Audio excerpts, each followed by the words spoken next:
तर त्या दिवशी मी रत्नातिराहावरनं सकाळी निघाले आणि गाडासराई साधारण 5 किलोमीटरच दूर होतं. गाडासराईला मी येऊन पोचले.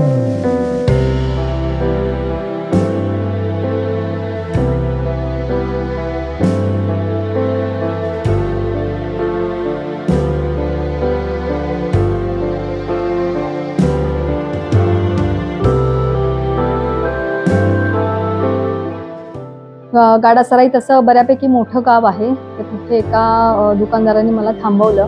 चहा बिस्किट वगैरे दिलं.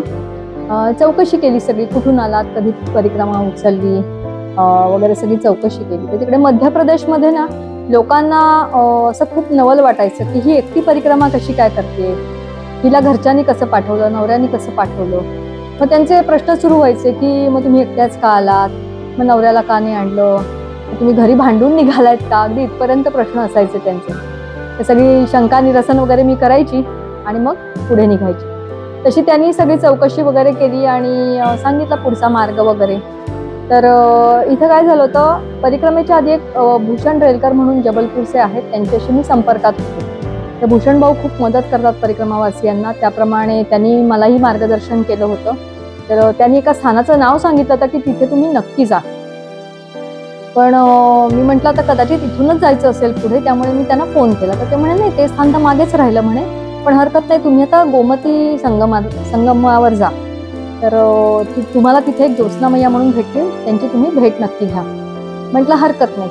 मग गोमती संगम म्हणजे परत किनाऱ्याला मला जावं लागणार होतं, त्यामुळे रस्त्याचा मार्ग मी सोडला. गाडासराईपासून मी उजवीकडे वळले आणि चालायला लागले. तर चालता चालता मग संध्याकाळी मी खरगहना नावाच्या एका गावाला पोचले. तर तिथून आश्रमाच्या बाहेरनं मी जात होते, तेव्हा त्या बाबाजींनी हाक मारली नर्मदे हर करून आणि आतमध्ये बोलावलं, चहा वगैरे दिला, चौकशी केली सगळी. आणि ते म्हणाले की तुम्ही आता गोमती संगम अजून 8 किलोमीटर आहे आणि तुम्हाला पोहोचायला उशीर होईल, अंधार पडेल, वाटेत नदी ओलांडायची, त्यामुळे तुम्ही आज जाऊ नका, तुम्ही आज इथेच राहा, उद्या सकाळी तुम्ही पुढे जा. तर कारण थंडीचे दिवस असल्यामुळे दिवस लवकर मावळत होता, त्यामुळे त्यांचं म्हणणं मी मान्य केलं आणि त्या रात्री मी तिथेच राहिले.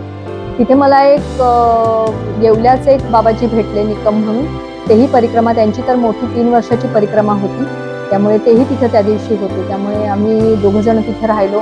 रात्री छान जेवण वगैरे झालं. आरती अतिशय सुरेख होती त्या मंदिरातली. खूप ऊर्जा असं मिळाल्यासारखं वाटत होतं त्या आरतीतून. अत्यंत सुरेख आरती होती. तर त्या दिवशी राहिलो. दुसऱ्या दिवशी सकाळी मग आम्ही दोघंजण एकत्रच निघालो आणि पुढे गोमती संगमला पोचले. त्याच्या अलीकडे एक आश्रम होता, तिथल्या एका माताजींनी मला थांबवलं, चहा वगैरे दिला आणि मला म्हणल्या आज तुम्ही इथंच राहा. म्हटलं आज मी नाही राहू शकत इथे, कारण म्हटलं मला त्या पुढच्या आश्रमात जायचंय, तिथल्या त्या मैया आहेत, त्यांच्याशी माझी भेट ठरली आहे, त्यामुळे म्हटलं आज मला पुढे जाणं आवश्यक आहे. तर त्या म्हणल्या हरकत नाही, मी तुमच्या बरोबर येते, मध्ये नदी आहे, त्यामुळे तुम्हाला मी मदत करते क्रॉस करायला. त्याप्रमाणे त्या माताजी माझ्या बरोबर आल्या आणि खरोखरी गोमती नदी आम्ही क्रॉस केली. म्हणजे मी परिक्रमा सुरू केल्यापासूनची पहिलीच नदी जी मी क्रॉस केली. तर पाण्याला ओढही खूप होती, त्यामुळे बरं झालं त्या माताजी आल्या, ते नाही तर मला एकटीला खरंच कठीण झालं असतं. तो दिवस होता लक्ष्मीपूजनाचा, त्याच्यामुळे त्या दिवशी तिथे संगमावर आंघोळ करणं, स्नान करणं ही एक पर्वणी समजली जाते.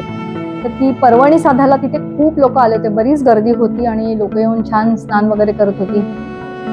तर आम्ही गोमती नदी क्रॉस केली आणि असे थोडीशी टेकडी आहे, तिथे वरती तो आश्रम आहे, तर तिथे मी पोहोचले. ज्योत्स्ना मैयांशी भेटगाठ झाली. त्यांना बाहेर जायचं होतं, पण त्या मला म्हणाल्या की मी बाहेर जाणार आहे, पण तुम्ही नक्की या. त्यानुसार आमची भेट झाली आणि मग त्या जेवण वगैरे करून त्यांना कुठे बाहेर जायचं होतं त्या तिकडे गेल्या. पण त्यांच्या जागी व्यवस्था बघायला दुसऱ्या मैया होत्या.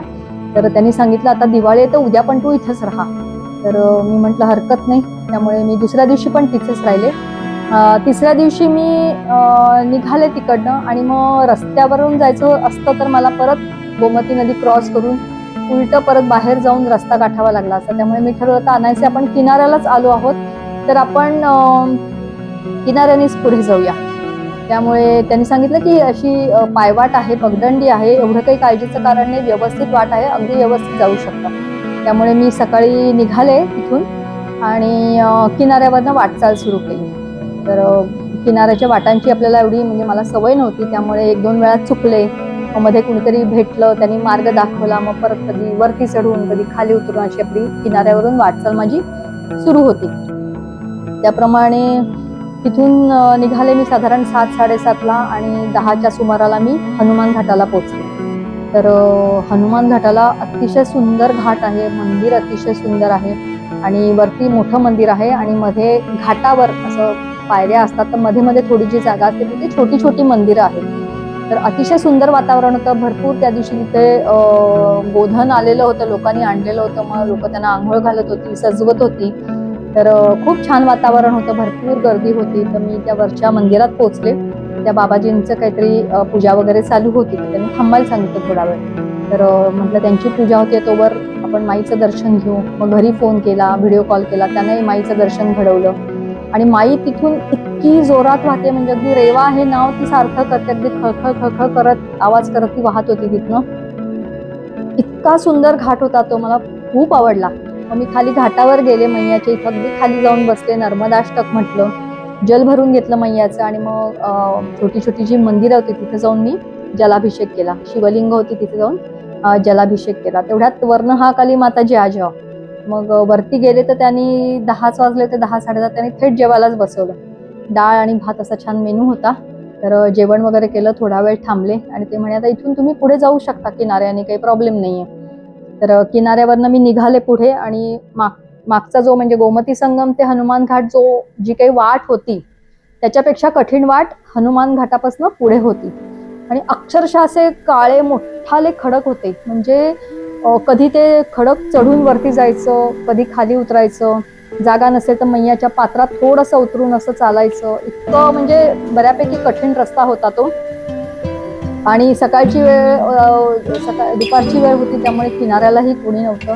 त्यामुळे अगदी शांत निवांत चालत हळूहळू चालत मी पुढे निघाले. मध्ये एका ठिकाणी थांबले, तिथूनही मैया अतिशय सुंदर वाहत होती.